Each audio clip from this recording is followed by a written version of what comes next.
একটু আগে যে ম্যাথটা দেখালাম যে বার্ষিক 6% সরল সুদের হারে কোনো টাকা কত বছরে দ্বিগুণ হবে। তো আমি যদিও চাইছিলাম না, তবুও মানে জাস্ট মানে স্টুডেন্টদের জন্য সবসময়ের জন্য একটা চিন্তা থাকে, যার জন্য মানে মন যেন একটু ব্যাকুল হয়ে উঠলো যে আমি যখন জানি, so why not I should give them the support. আমি কেন দেখাবোই না বা কেন।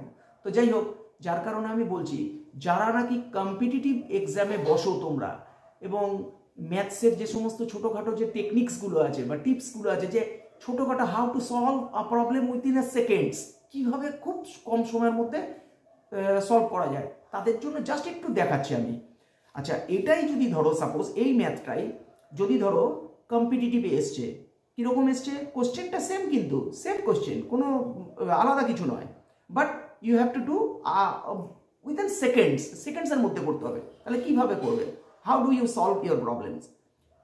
কোশ্চেন হচ্ছে, how many years a sum of amount or money will twice at the rate of 6% per annum? আবারও বলছি, how many years a sum of money will twice at the rate of 6% per annum? যেটা নাকি question ছিল, বার্ষিক 6% সরল সুদের হারে কোনো টাকা বা কত টাকা কত বছরে দ্বিগুণ হবে। তাহলে সেটাই আমি যখন করব, তাহলে কম্পিটিটিভ এক্সামে তো just I will not gets up long time, আমাকে উইথিন সেকেন্ডসের মধ্যে করতে হবে। So that time how I could solve the problem. তো তখন আমি কি করব, এই প্রবলেমটা সলভ করবার জন্য দুটো ফর্মুলা আছে। একটা ফর্মুলা হচ্ছে কি না, rate of interest equals to 100 into multiple number of principal minus 1 by time. একটা ফার্স্ট, তাহলে কি বললাম, rate of interest equals to 100 into multiple number of principal minus 1 by হচ্ছে time. And the second one, যেটা time equals to 100 into multiple number of principal minus 1 by rate. আবারও বলছি, তাহলে second one, time equals to 100 into multiple number of principal minus 1 by হচ্ছে rate. তাহলে আমার এখানে এই যে প্রবলেমটায় কি বার করতে বলেছে, হাউ মেনি ইয়ার্স, তাহলে প্রথম হচ্ছে টাইম বার করতে বলেছে, and number two some of amount, কি কত টাকা, কত পরিমাণ টাকা সেটা দ্বিগুণ হবে যদি রেট অফ ইন্টারেস্ট 6% থাকে। তাহলে I should just pick out the second formula. আমার তো এখানে রেট তো দেওয়াই আছে, তাহলে আমি টাইমটা নেব। তাহলে time equals to 100 into multiple number of principal minus 1 by rate, এবং সংক্ষেপে আমি লিখবো T equals to 100 into M minus 1 by হচ্ছে আর ফর হচ্ছে রেট। এবার জাস্ট জায়গায় জায়গায় আমি এগুলোকে পুট আপ করবো। তাহলে টাইমটা বার করতে হবে, তাহলে টিটা অলওয়েজ থাকবে ইন্টু 100 ইন্টু এম ফর হচ্ছে মাল্টিপল নাম্বার অফ প্রিন্সিপাল। তাহলে ওখানে আমাকে কোশ্চেনটা কি বলেছিল, টোয়াইস হয়েছে, সাম অফ অ্যামাউন্ট টোয়াইস, দ্বিগুণ হয়েছে, তাহলে ওখানে 2 বসালাম, তাহলে 2 মাইনাস 1 বাই হচ্ছে নিচে আমার রেটটা দেওয়াই ছিল 6%, তাহলে 6 বসালাম। তাহলে দেখো 2 থেকে 1 মাইনাস করলে কত হচ্ছে 1, আমার ওটা দরকার নেই, does not matter. 100/6 equals to 50/3 and 50/3 equals to 16 and 2/3 years. Okay. আচ্ছা, তাহলে আরেকটা আমি প্রবলেম আজকে দেখাবো, আবারও একটা বেঙ্গলি মিডিয়াম বোর্ডের স্টুডেন্টদের জন্যই বলছি, আজকে তোমাদের জন্যই স্পেশালি আজকে ক্লাসটা আমি রাখছি। কোশ্চেনটা হচ্ছে, যদি 292 টাকা একদিনের সুদ 5 পয়সা হয়, তবে বার্ষিক শতকরা সরল সুদের হার কত? আবারও বলছি কোশ্চেনটা, যদি 292 টাকার একদিনের সুদ 5 পয়সা হয়, তবে বার্ষিক শতকরা সরল সুদের হার কত? যদিও এই কোশ্চেনগুলো ডেসক্রিপটিভ নয়, এগুলো অবজেক্টিভ হিসেবেই আসে বা আসবে, তবে একটা কথা মাথায় রাখবে সব সময়ের জন্য, the guys, the student who has the capability to do or to solve any short type of maths, so he must be the skill of how to solve the descriptive part of math. ওকে, তাহলে কি বললাম, যদি যে সমস্ত স্টুডেন্টদের মধ্যে, সে ছেলেই হোক মেয়েই হোক, যাদের মধ্যে নাকি এই অবজেক্টিভ ম্যাথ সলভ করবার মতো ক্যাপাবিলিটি আছে তারা কিন্তু অবশ্যই ডেসক্রিপটিভ ম্যাথ ভালো করতে পারবে। ইভেন ভাইস ভার্সা, ডেসক্রিপটিভ ম্যাথও তাই, ঠিক আছে। Ultimately you have to skill or you have to core knowledge about your chapters, চ্যাপ্টারের মেন জ্ঞানটা থাকতে হবে। তাহলে চলো আমি কথা বেশি না বাড়িয়ে বলি। তাহলে আবারও সেই একই রকম আমার চারটে যে keywords, P for principal, T for time, I মানে small I or R for হচ্ছে রেট অফ ইন্টারেস্ট, অ্যান্ড হচ্ছে ক্যাপিটাল আই ইকুয়ালস টু হচ্ছে সিম্পল ইন্টারেস্ট। তাহলে এখানে আমার কি কি দেওয়া আছে, তাহলে ফার্স্ট দেখো পি ফর প্রিন্সিপাল দেওয়া আছে, বসিয়ে নিলাম জায়গায় 292 টাকা। কি বলেছে এখানে, একদিনের সুদ, জাস্ট অনলি 1 ডেজ ইন্টারেস্ট। একদিনের সুদটা কত না 5 পয়সা, ঠিক আছে। তাহলে বার করতে হবে এটা কি, তাহলে তবে বার্ষিক শতকরা সরল সুদের হার কত। তাহলে আমি প্রথমে দেখো কি করেছি না, পি মানে প্রিন্সিপাল বসিয়ে নিয়েছি 292 টাকা বসিয়ে নিলাম। টাইম কত দেওয়া আছে 1 ডে, 1 ডে বসিয়ে নিলাম মানে একদিন। রেট অফ ইন্টারেস্ট যেটা আমাকে পার্সেন্টেজটা বার করতে হবে সেটা আমি কোশ্চেন মার্ক রেখেছি, যে জিজ্ঞাসা চিহ্ন রাখলাম, ওটাই তো বার করতে হবে। আর ক্যাপিটাল আই ইকুয়ালস টু এখানে দেওয়া আছে 5 পয়সা। তাহলে আগে আমি বসিয়ে নিলাম আমার মতো করে। So then I have to try all of them in one unit or just you have to do as a simple, যেমন দেওয়া আছে তেমনও করতে পারো। আর না হলে তুমি যদি মনে করো যে একটু হেজিটেশন ভাব থেকে আমি ফ্রি থাকবো, তাহলে পরে তুমি কনভার্ট করে নিতে পারো। কীরকম কনভার্ট করব, তাহলে দেখো 1 ডে আমি তো জানি যে কি না 365 ডেজ ইকুয়ালস টু 1 ইয়ার।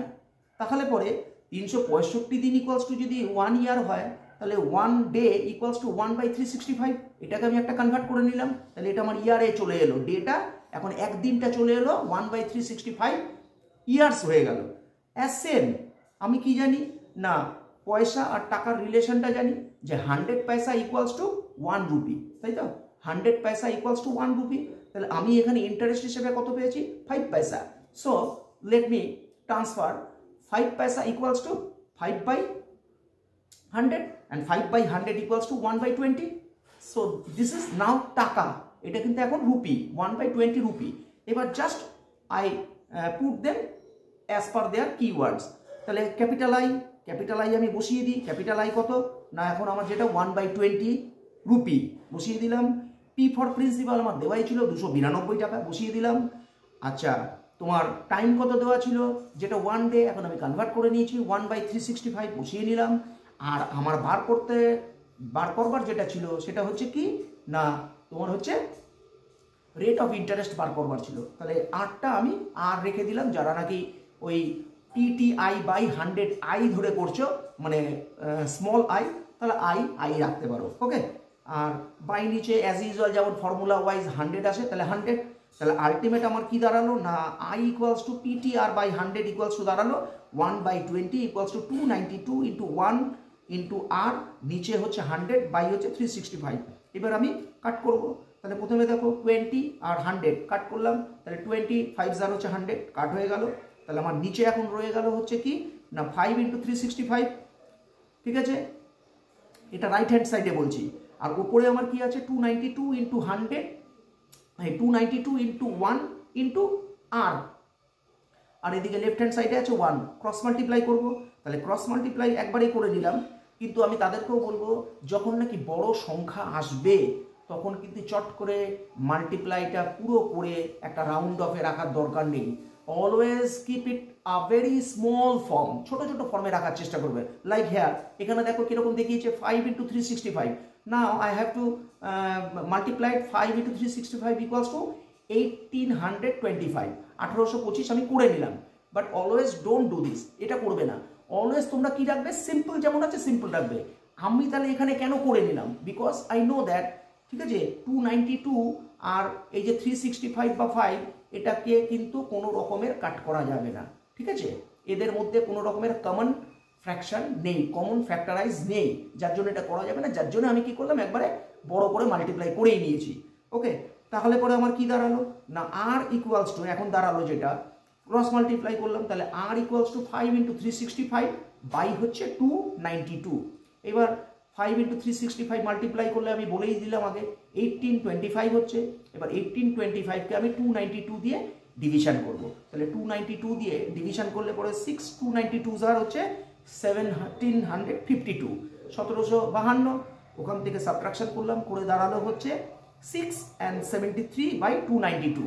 এইবার দেখো মজার ব্যাপারটা, 73 4 হচ্ছে 292। তাহলে তখন আমি এই পার্টটা মানে যেটা নাকি আমার ফ্র্যাকশনাল আসছিল 6 and 73/292 আসছিল, সেটাকে কি করলাম, 6টা আমার রাউন্ড অফ থাকলো। তাহলে এই ফ্র্যাকশনাল পার্টটা 73/292 এটাকে আমি কাট করে নিলাম। 73 1 73 and 73 4 হচ্ছে 292। তাহলে আলটিমেট আমার দাঁড়ালো কত, 6 and 1/4 এটা দাঁড়ালো। আর যারা নাকি মনে করছো ডাইরেক্ট একদম ডিভিশন করবে, কিরকম, তাহলে 292 দিয়ে 1825কে ডিভিশন করলে পরে যদি আমি ডেসিমেল ফ্র্যাকশনে নিয়ে আসি, পয়েন্টে নিয়ে আসি, দশমিকে নিয়ে আসি, তাহলে পরে কত হবে 6.25।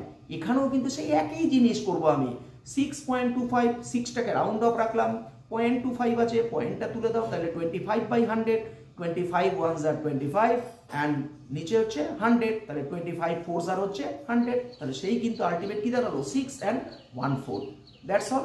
তাহলে এইরকম ভাবে তোমরা বিভিন্ন রকমের যা যাবতীয় আছে, আমি ডেসক্রিপটিভ ম্যাথও দেখাবো, ঘাবড়ানোর কিচ্ছু নেই। আমি সমস্ত প্রবলেম এইরকমভাবে আলোচনা করব যাতে তোমাদের স্কিলটা গ্রো করে।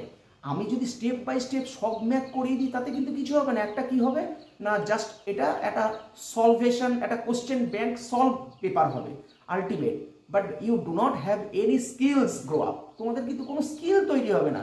But I just always try to grown up your skills, তোমাদের স্কিল যাতে বাড়ে, কখনো ম্যাথ দেখে ভয় পাওয়ার যে ব্যাপারটা, ভীতিটা, সেটা দূর হয়ে যায়। Just you have to do yourself any problem, okay? And I also give you the any type of questions how to solve your problem as per my way, okay? Thank you.